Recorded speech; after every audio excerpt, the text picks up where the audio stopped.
Sourate 86, l'arrivant de nuit, At-Tariq, près égérienne. Bismillahir-Rahmanir-Rahim. Au nom de Dieu, le très miséricordieux, le tout miséricordieux. Was-samā'i wat-Tariq.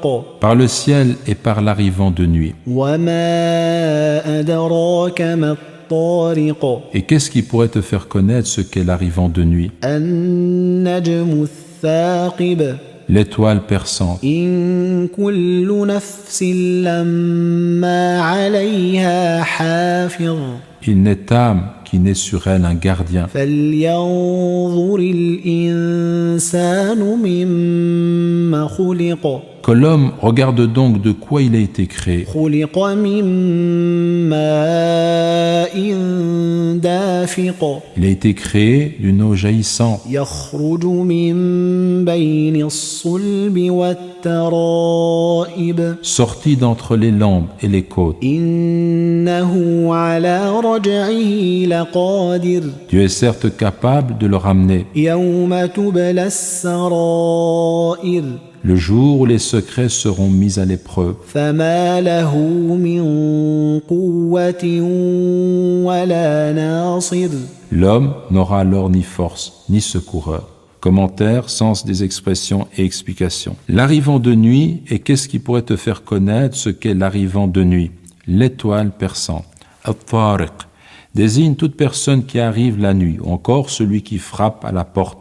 Il s'agit ici d'un corps céleste dont l'homme aurait bien du mal à se représenter la nature et la capacité, d'où l'interprétation « Et qu'est-ce qui pourrait te faire connaître ce qu'est l'arrivant de nuit ?» Il est utile de reproduire ici l'interprétation qu'en donne le docteur Zainab Abdelaziz dans sa traduction en langue française du sens des versets du Coran. Madame Zainab Abdelaziz affirme « Il nous est apparu utile d'attirer l'attention du lecteur occidental sur quelques-uns des versets dont la science moderne a prouvé la véracité. » Telle la sourate 86 intitulée « Tariq ».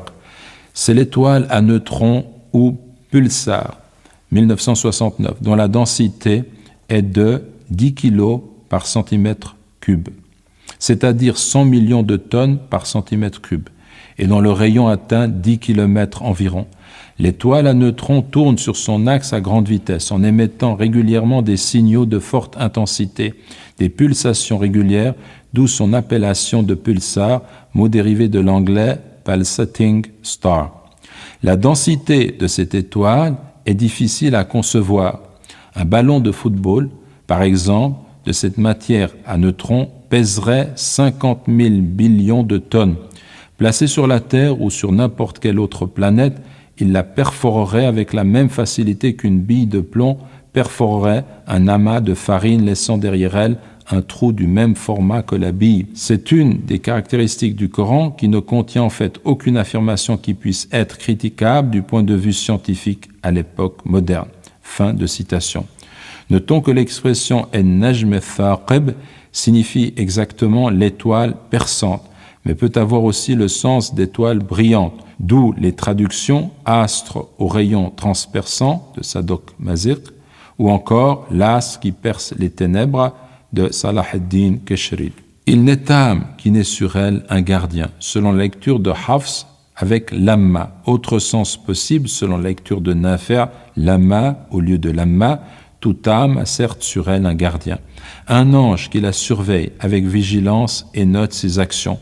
Ce verset constitue la deuxième partie du serment divin dans le sens « Par le ciel et par l'arrivant de nuit, je jure qu'il n'est âme qui n'est sur elle un gardien. » Les lombes et les côtes, as-sulb, les lombes, l'épine dorsale, le dos, les reins. Et-tara'ib, c'est le pluriel de tariba, la côte, la partie supérieure de la poitrine, l'iliaque.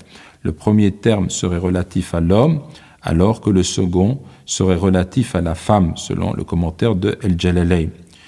De le ramener, de le ressusciter, autre sens possible, Dieu a le pouvoir de ramener cette eau entre les lombes et les côtes, mais le contexte et la suite, comme l'indique At-Tabari, nous renvoient plutôt à l'idée de la résurrection. Le jour où les secrets seront mis à l'épreuve, le fond du cœur de chaque être humain sera sondé, la nature de sa foi et de ses intentions réelles sera dévoilée.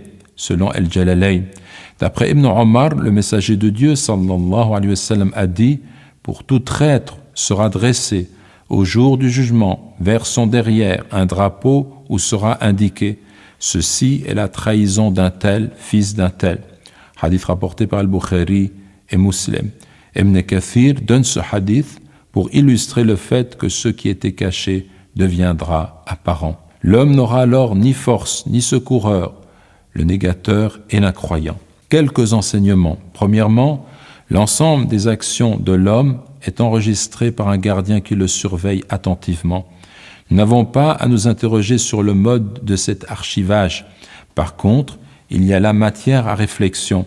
En considérant notre passé, nous observons que les joies et les peines, les plaisirs et la douleur auxquels nous avons accordé tant d'importance se sont évanouis, ont pour nous disparu. C'est aujourd'hui comme s'il n'en restait rien, mais demeurent inscrites toutes les actions, bonnes ou mauvaises, de l'enfant d'Adam.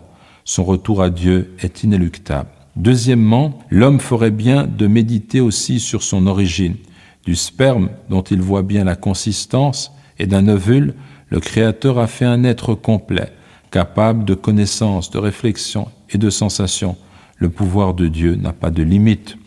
Troisièmement, le lieu où l'homme est réellement éprouvé est le cœur. Sa vie n'a de sens que dans l'effort qu'il entreprend pour le débarrasser de toute forme d'idolâtrie, y compris ces formes subtiles telles que l'ostentation, les passions, et pour en effacer toutes les impuretés, l'hypocrisie, le mensonge, la duplicité, le mépris, l'envie, l'avidité. والسماء ذات الرجع Par le ciel au retour, والأرض ذات الصدع et par la terre qui se fend, إنه لقول فصل ceci est certes une parole décisive, وما هو بالهزل et ce n'est point une plaisanterie. إنهم يكيدون كيدا En vérité, il prépare un stratagème complet, وأكيد كيدا et je prépare un stratagème complet. فمهل الكافرين أمهلهم رويدا. Accorde donc un délai aux négateurs, accorde-leur un court délai. Commentaire, sens des expressions, explications. Par le ciel au retour, raja, le fait de revenir, dans le sens, le ciel ramenant la pluie.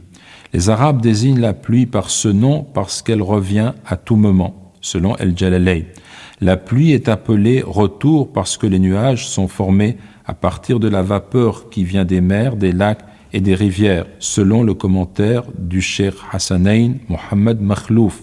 Le terme raja renvoie au cycle naturel de l'eau, évaporation, condensation, précipitation, infiltration. Et par la terre qui se fend, textuellement par la terre à la fente, sada, la fente, la fissure, la terre qui se fend sous la poussée du grain. Ceci est certes une parole décisive, fasl. Le mot fasl signifie séparation, décision. Le Coran est une parole de vérité qui permet de trancher entre ce qui est juste et ce qui est faux. Ce verset constitue la deuxième partie du serment divin dans le sens, par le ciel, par la terre, je jure que ceci est certes une parole décisive. Il prépare un stratagème complet, et je prépare un stratagème complet. Kaïd, ruse, complot, stratagème. Le même terme est utilisé se rapportant à Dieu et se rapportant aux incroyants.